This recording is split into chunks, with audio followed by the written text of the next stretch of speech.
Kali di pro kontra pahitnya nasib petani gula lokal itulah yang kita bahas pada malam hari ini. Selamat datang Pak Abdul Wahid, Ketua Asosiasi Petani Tebu Republik Indonesia yang juga ini anggota komisi namanya Pak ya, iya, dari fraksi Gerindra. Pak Abdul Wahid, selamat malam. Selamat Tadi malam. kita baru bahas singkat mengenai ada apa gerangan, lalu kemudian ada demo, sebelumnya sempat ada penyegelan di beberapa pabrik gula, antara lain yang di Cirebon begitu. Sepengetahuan Anda sebagai Ketua APTRI, seperti apa sih kasus di belakang penyegelan tersebut?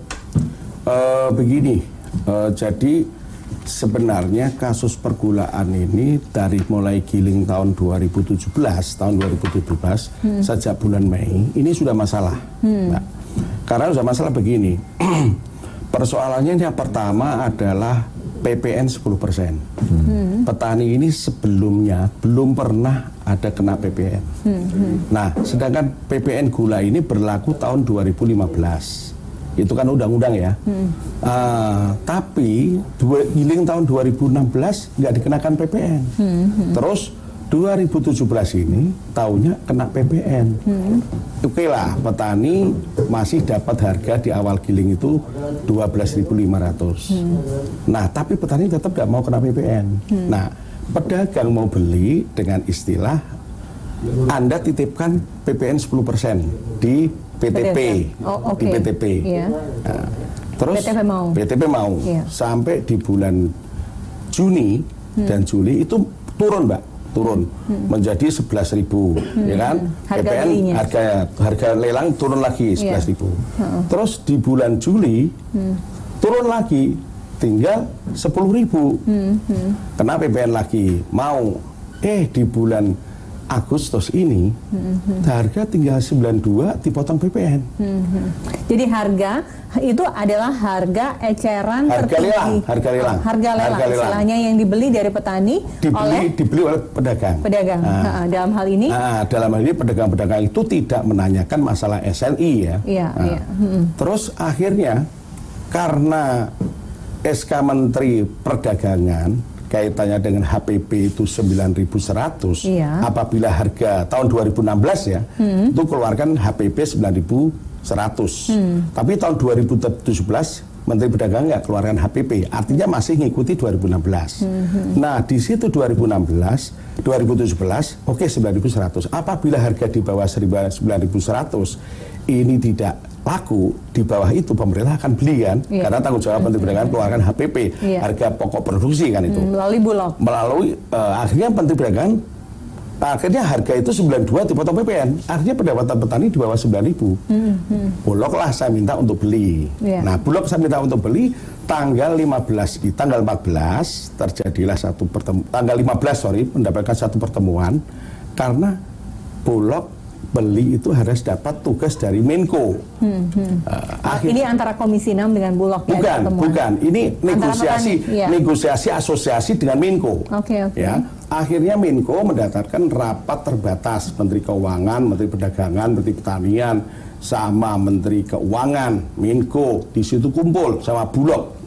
Putuslah negosiasi di situ, harga dibeli oleh pemerintah lewat Bulog 9.700. Nah, tapi nanti menunggu aturannya kan gitu. Oke, keputusan itu. Nah, setelah itu Mbak, petani tanggal 15 diem, nggak ada masalah. Rencana tanggal 17 itu hari kemerdekaan mau demo. Tapi karena sudah ada putusan tanggal 14, nggak demo lagi, nggak terjadi demo. Ternyata setelah tanggal 20, setelah itu 20, 21, 22 tidak ada keputusan. Kok tidak ada aturan Bulog, katanya menunggulah keputusannya, aturannya. Setelah aturan, keluarlah aturan lagi. Bulog itu boleh beli gula petani 9.700, syaratnya harus ada SNI. Oke, baiklah. Wah, ini yang jadi masalah. Itu yang kemudian menjadi cikal bakal ditutupnya beberapa pabrik gula, antara lain di Cirebon. Ditutupnya ditutupnya gula yang di Cirebon itu terjadinya di segel. Oke, baiklah Pak Agus, mau menjawab Pak Agus, walaupun sebetulnya ini adalah ranah Kementerian Perdagangan ya, tapi apapun Anda sebagai perwakilan dari pemerintah di sini, bagaimana ini? Jadi ada semacam kesepakatan yang terus kemudian akan ditaati oleh masing-masing pihak, diterima oleh petani, tapi dan juga sudah ditaati oleh Bulog, HPP-nya 9.700, tapi ternyata belum ada informasi sebelumnya bahwa itu harus sudah ter-SNI, begitu? Ya, memang SNI itu menurut Permentan, Mbak, peraturan yang dikeluarkan oleh Menteri Pertanian, ada ukuran dari berdasarkan warna gula. Warna gula, jadi yang boleh beredar itu dengan IKUMSA ukuran tertentu sehingga masyarakat bisa mengkonsumsi dengan aman gitu ya. Nah, ini yang sehingga persyaratan Bulog untuk membeli gula ya harus mengikuti SNI, karena kalau tidak ya nanti gula disimpan oleh Bulog lagi, gula akan semakin buruk. Gitu. Jadi kira-kira itu udah menjadi peraturan dasar, seharusnya petani tahu, dan apa susahnya juga mengurus SNI, Pak Wahid? Begini, saya tidak masalah ini. Urusan SNI adalah bukan kewajiban dari kami. Petani bukan, karena petani, SNI adalah pabrik gula.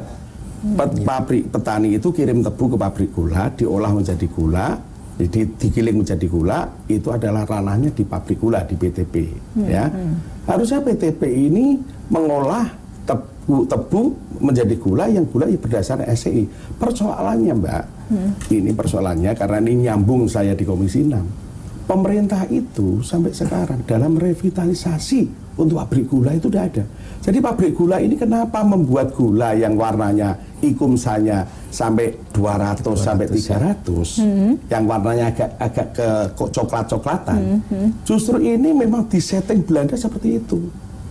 Jadi orang Jawa itu, Jawa Tengah, Jawa Timur, itu kalau pakai gula justru yang menghendaki yang agak lebih putih, lebih manis. Kalau gula yang putih itu kurang manis, apalagi dengan kopi, dan gitulah. Nah, ini namanya prosesnya adalah sulfitasi. Ya, kalau yang putih adalah pengolahan namanya karbonatasi. Nah, Belanda itu buat sulfitasi. Nah, kalau pemerintah itu membuat yang putih harus karbonatasi, ya harus ada revitalisasi pabrik. Ini kan bukan ranah saya. Gitu. Dan itu belum disiapkan oleh pemerintah untuk melakukan revitalisasi pabrik atas PTP-PTV iya, itu yang akhirnya inilah yang jadi korban petani.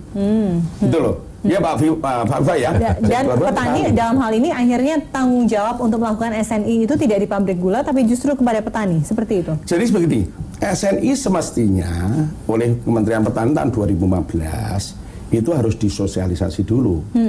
Sebenarnya yang warna IKUMSA 300, apakah itu menjadikan diare? Enggak. Ini sudah lama itu. Masyarakat Jawa Tengah, Jawa Timur, orang Indonesia. IKUMSA yang dikehendaki menjadi berapa, Pak? IKUMSA itu minimal 300. Minimal 300 itu yang menandakan gula itu putih, seperti gula itu putih agak kecoklatan. Agak kecoklatan. Nah, kalau yang 1000 itu lebih coklat lagi, namanya brown sugar. Dan itu tidak boleh? Tidak boleh. Jadi maksimal 300. Tapi sebentar, IKUMSA di atas 1000 pun nggak masalah. Mbak makan rujak, itu IKUMSA lebih 1000 loh. Di pabrik di hotel ada namanya brown sugar, itu lebih 1000 loh. Jadi yang namanya gula ini pakai SNI harus hati-hati. SNI itu yang dimaksud yang bagaimana? Selama orang Indonesia dari 45 sampai sekarang minum gula yang produk kita itu tidak ada yang mencret. Itu dia bias berarti Pak Agus jadinya. Ya, yang SNI mewajibkan 300, padahal sebetulnya menurut petani, menurut pabrik gula yang belum disiapkan untuk ber-SNI maksimal 300 tersebut, IKUMSA-nya 300, itu menganggap aman-aman saja di atas 300. Ya, ini memang harus ada percepatan untuk migrasi dari sulfitasi ke karbonatasi. Saya kira ini yang akan dilakukan pemerintah segera supaya SNI yang sudah ditetapkan itu bisa segera kita penuhi. Saya kira itu yang. Ini loh, kalau dari sisi medis, dari sisi higienitas, kalau kandungannya di atas 300 dengan brown sugar, tetapi tidak menyebabkan adanya gangguan pencernakan, itu kan tidak jadi masalah. Apa yang dipersoalkan gitu loh? Yang dipersoalkan itu apa? Kenapa harus jadi kalau kemudian 300? Dari sisi kesehatan tidak ada pengaruh negatif terhadap proses pencernakan bagi siapapun yang mengkonsumsi, ya tidak usah diatur gitu. Makanya pemberlakuan SNI ini kan jadi problem sekarang. Kenyataannya di atas 300 disegel. Kenyataannya sekarang seperti yang di Cirebon. Tetapi dari sisi medis tidak ada pengaruh negatif bagi para yang mengkonsumsi gula itu. Nah, terus kemudian yang jadi persoalannya apa sekarang? Kan tidak ada. Tapi kan? kalau kemudian gitu aturannya memang IKUMSA-nya maksimal 300, ini kan yang menjadi persoalan lebih kepada bagaimana mempersiapkan pabrik gula ini untuk kemudian bermigrasi ya Pak satu hal soal revitalisasi industri gula ini selalu tidak serius pemerintah ini, karena satu dari sisi setting model teknologi berbeda ya kan, dengan zaman Belanda dengan zaman sekarang. Yang kedua, dari sisi APBN itu juga masih sangat-sangat kurang proses untuk melakukan revitalisasi industri gula nasional ini. Jadi sebenarnya kalau kemudian pemberdayaan petani itu dikaitkan dengan peningkatan kualitas industri gula nasional, itu harus komprehensif dong gitu loh. Kalau sekarang ini kan terkesan pemerintah tidak berpihak kepada petani karena petani tebu tidak mengerti soal produksi gula. Kan kesannya begitu.